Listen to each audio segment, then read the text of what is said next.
Il est temps que je vous parle un petit peu du groupe. Et c'est pas vraiment un groupe. Parce qu'en fait, c'est un duo. Et ce duo, ça fait très longtemps que je voulais le faire.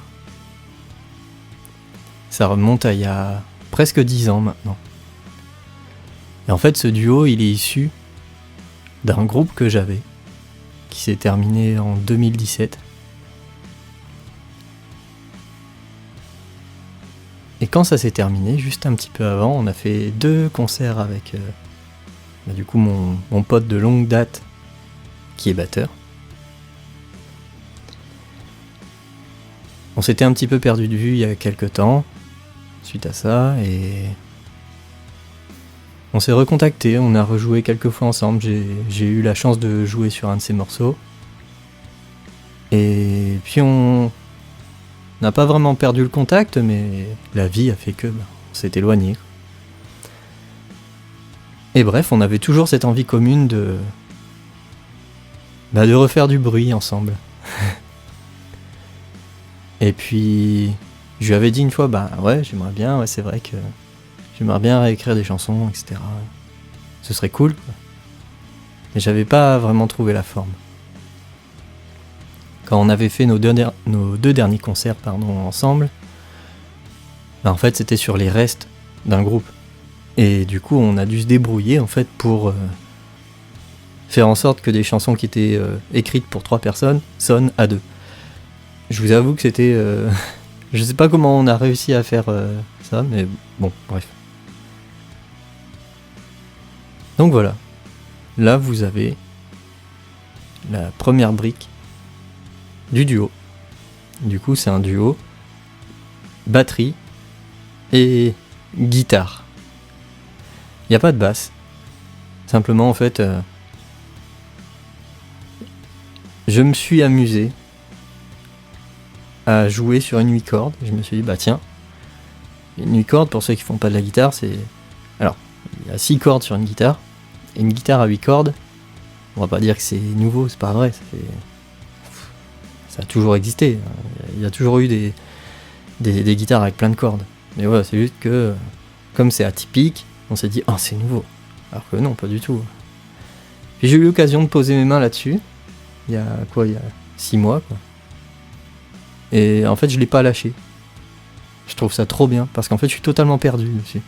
Alors bon, moins maintenant, mais encore un petit peu quand même.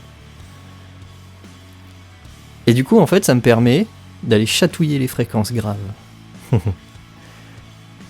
Tout en ayant un son de guitare. Et je me suis dit, voilà. Ça faisait longtemps que je cherchais une solution. Elle était là, en fait. Donc du coup, c'est pour ça que vous me voyez jouer une guitare à 8 cordes. C'est pas pour faire du métal. Non pas que j'aime pas ça, j'aime bien. J'aime bien... même le métal sous ses formes les plus extrêmes. D'ailleurs, c'est plutôt vers ça que je vais aller. Mais voilà, le duo n'ira pas dans ces territoires-là. Bon, il y aura peut-être, je dis pas, quelques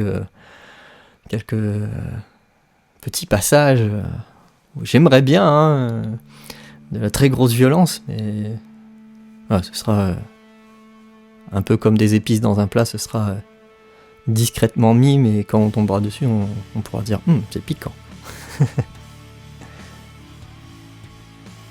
Parce que jusqu'ici, je vous parle de processus créatif, mais en fait, au final, je vous explique pas l'aboutissement du truc, ce que ça va donner. Et je me suis dit que ce serait cool de vous expliquer ça. Et en plus de ça, on va certainement chanter tous les deux. Alors, chanter, c'est un grand mot. Parce que je vais pas faire de la pop avec ça. Ça va plutôt être... quelque chose d'assez agressif. Mais pas métal, genre très énergique, quoi. Et ce sera en français. Alors ça, je sais que ça fait débat. Ça fait débat. Puisqu'en fait, beaucoup de groupes se forcent à écrire en anglais, et j'en ai fait partie, des gens qui ont fait ça. Bah on fait ça parce qu'en fait, la plupart du temps, on écoute de la musique anglophone. Sauf qu'en fait, je me suis rendu compte que c'était beaucoup plus facile à écrire en français. C'est tout bête, c'est juste que on parle cette langue-là. Et que dans les nombreux concerts que j'ai pu faire, c'était rare où j'allais jouer à l'étranger. C'est arrivé pas mal de fois, mais je dirais que ça a dû être 10% des concerts que j'ai fait. Donc au final, 10% des groupes de compos, hein, bien entendu. Donc au final, c'est dommage parce que on perd une partie des gens qui ne parlent pas anglais. Et on pourrait se dire, en 2000... Alors là je tourne, on est le 29 décembre. On pourrait se dire en 2026, pas le 29 décembre 2026, 2025. Et on pourrait se dire, actuellement quand même, beaucoup de gens pourraient parler anglais, parce qu'avec internet, etc. machin.